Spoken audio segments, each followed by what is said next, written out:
Hey, my name's John Wright, and I'm back again. I had a cup of coffee with my brother-in-law today, Ernie Toback. First time I said, the first time I had coffee with somebody in 20 years. And I looked back and I said, no, it's been longer than that. The last time I sat down and had coffee with somebody and enjoyed myself was when um, I would share some time with a friend of mine, Elwin Armstrong, when I was a kid. You know, after the murder of Terry Shortridge, lived right uptown Morton, right across the street from the post office, right across the street from Van Cleve's dealership. And I started telling Ernie about, you know, when I was a kid, I used to come over there to Elwin's house, and Elwin had a brother named Rat. That Rat was his nickname. Glennie Armstrong, he holds all the records at the Morton High School, by the way. And probably to this day, his name's probably still there for the one that did the most of anything. So anyway, now Glennie, Glennie was a nice guy. Glennie saved my life down at the river one day. I dove into the river and I hit my head on the bottom of the river, and Glennie pulled me out. He saved my life that day. You know, I Glennie's a mentor to me. I told Ernie that too. And anyway, Ernie came over, knocked on the door, and we started talking about Donald Trump, Republican stuff, and stuff like that. I just told him I'm not having nothing more with Donald Trump and his bullshit. And I pretty much told him why, and I pretty much told him how I wouldn't put up being threatened by another goddamn gun again. I said, next person that threatens me with a gun, they might just get their ass kicked. I said, I'm really serious about it, and I let him know. But nevertheless, he's my brother-in-law. He's my best friend. He superseded everyone, and I told him that. We ended up going to his house. I was out of coffee. I said, "You got some coffee?" "Yeah, I got some coffee." And walked me over to the house. I got a coffee in a little brown bag here, right here. I'll even show you it just to make sure that I'm on the up and up. Well, God damn it, it's here. I'm telling you. What'd I do? Throw it in the refrigerator? Well, I could have, but I didn't.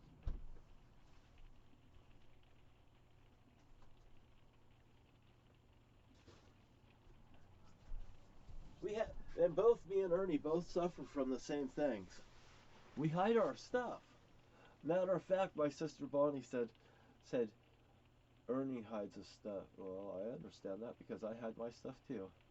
You know, Ernie may have a phobia, stuff like this gets ripped off, but he may hit it, and I do that.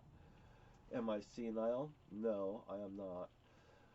But anyway, I got to have coffee with Ernie this morning. We had a long talk about, a lot of things, and I got to tell him all sorts of stories. And we laughed, and he poured me a cup of coffee, and he asked me if I wanted any sugar, and I said no, I want black, just like my women. And I was joking around, and he said something about he likes his black and sweet.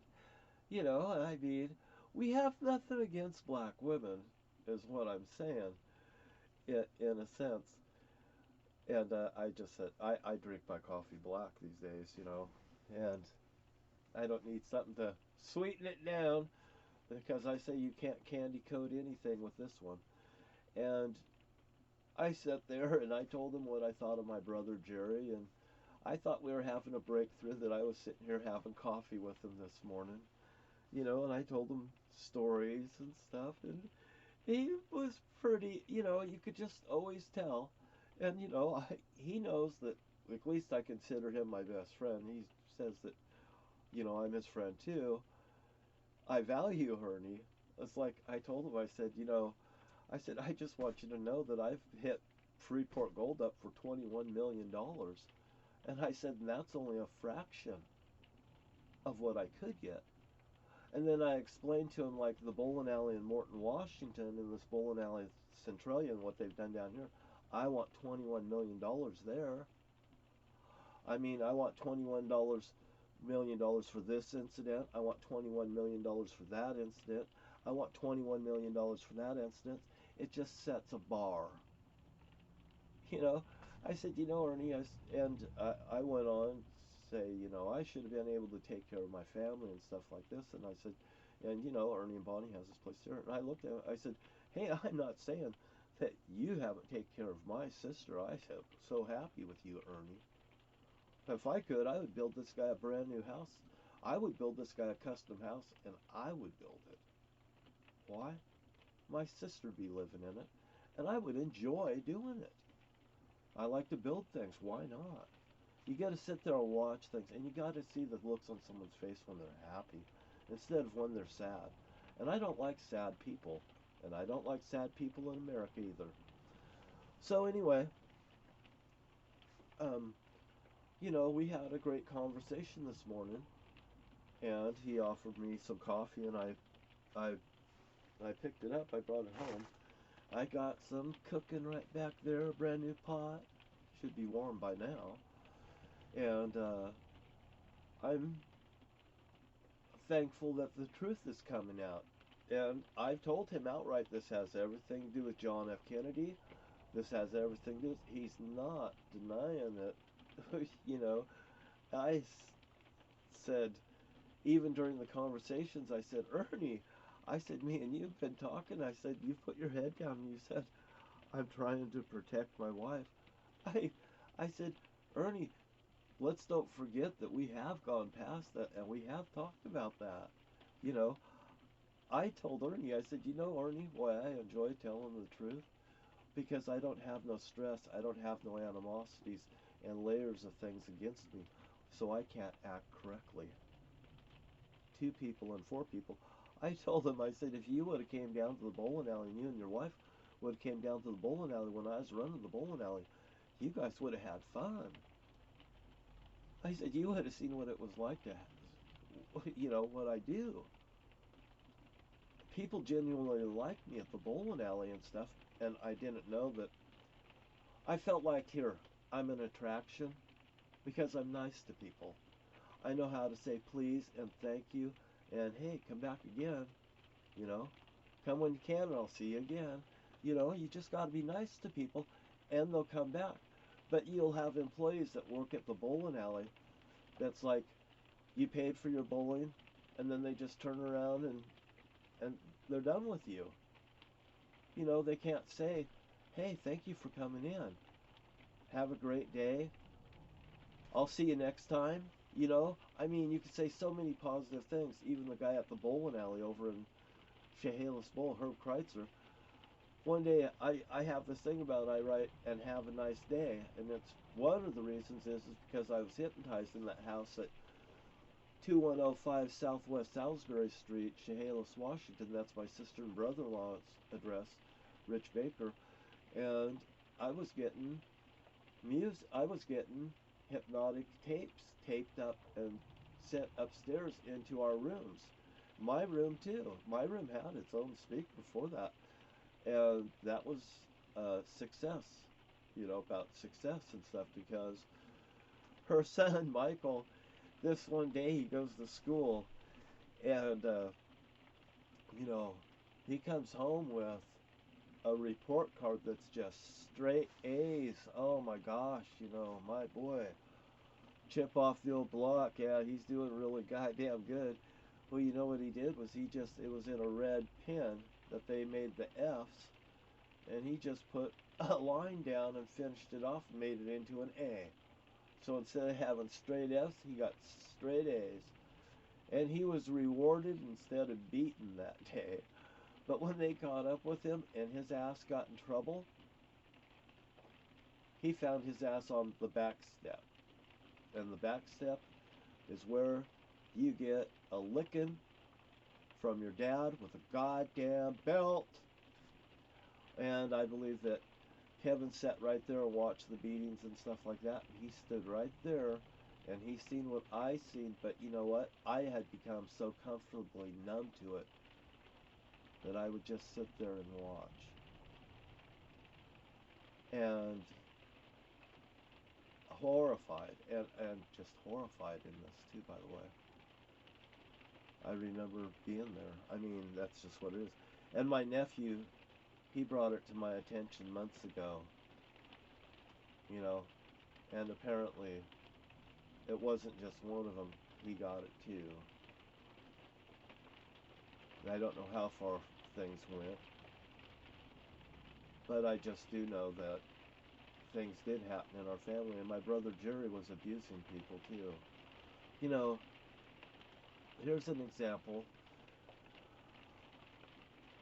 My sister Bonnie brings the kids out to Morton, and Debbie and Michael is together with Bonnie, because that's Bonnie's children, by the way, is what I'm sensing now for sure. And Michael had shit his pants. I'm in Morton, and when they got there, boy, I'll tell you what, she had stripped him down, and she was spraying him off with a hose. And here comes Marietta out of that bowling alley. George wasn't around.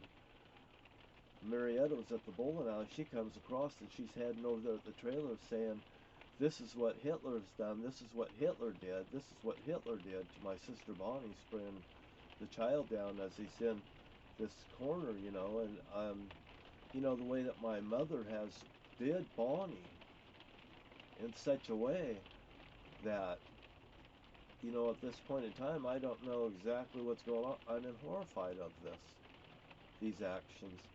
It's like my dad, you know, punching Chris Orlando in the face while I'm looking out the window of that trailer house, that very trailer house right there. He punches Chris Orlando in the face in front of Don Chambers, the cop. And you know, I confronted Don Chambers, the cop, because I confront everybody. Sooner or later, I confront everybody.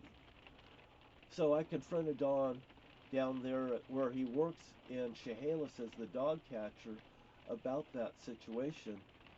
And he said to me, he says, "Well, I had to arrest George." He says, "He hit him right there in front of me." You know?